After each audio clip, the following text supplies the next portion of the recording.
And on this Memorial Day, while honoring those who've made the ultimate sacrifice, we're also turning our attention to the appreciation that we have for all who have served. And one of the biggest issues vets face post-service is PTSD, and the focus is often on male veterans, despite it being a huge issue among female veterans.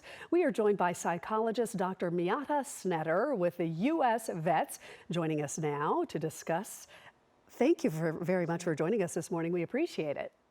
Absolutely. It's my pleasure to be on. Good morning. Good Good morning. morning. Dr. Snetter, first off, I want you to tell me about a few programs that you have outside the wire and Women Vets on Point. Specifically, are female veterans uniquely vulnerable to symptoms of PTSD? Yes.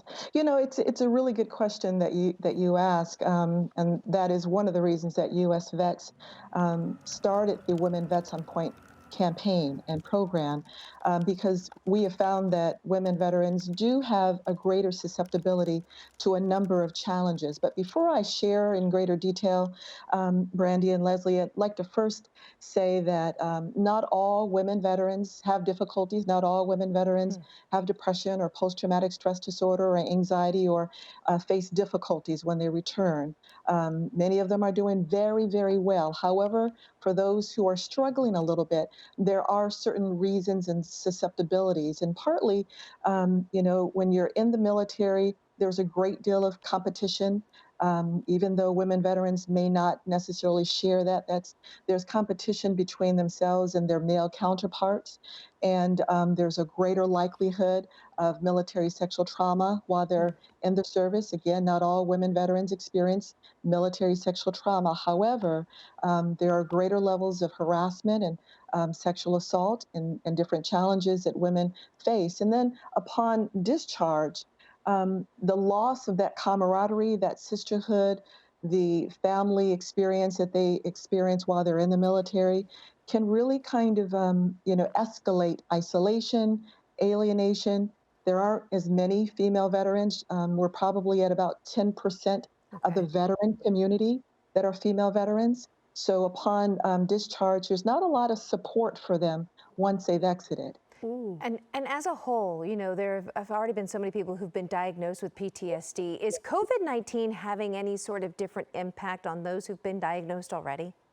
Yes, yeah. I'm glad that you asked that question because it helps to kind of normalize what many people may be experiencing. When a person has experienced trauma we know is a very subjective experience. Not everyone who experiences trauma will develop symptoms of post-traumatic stress disorder. However, trauma and experiencing different forms of trauma can exacerbate and worsen symptoms that are already pre-existing.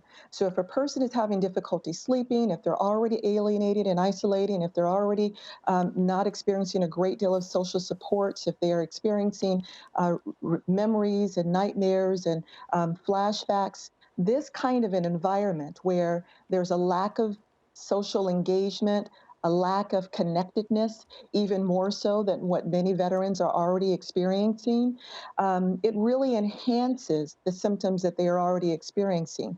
Trauma, what we call complex trauma, is when you've already experienced a distressing or very disturbing life experience, and then there's another national and global pandemic where people are not socializing together. There's a great deal of fear and anxiety, even amongst regular civilians. So even more so with the veteran population who've seen deaths, who've seen their friends and their loved ones die on combat fields and have themselves been exposed to significant traumas and significant threats of life-threatening danger.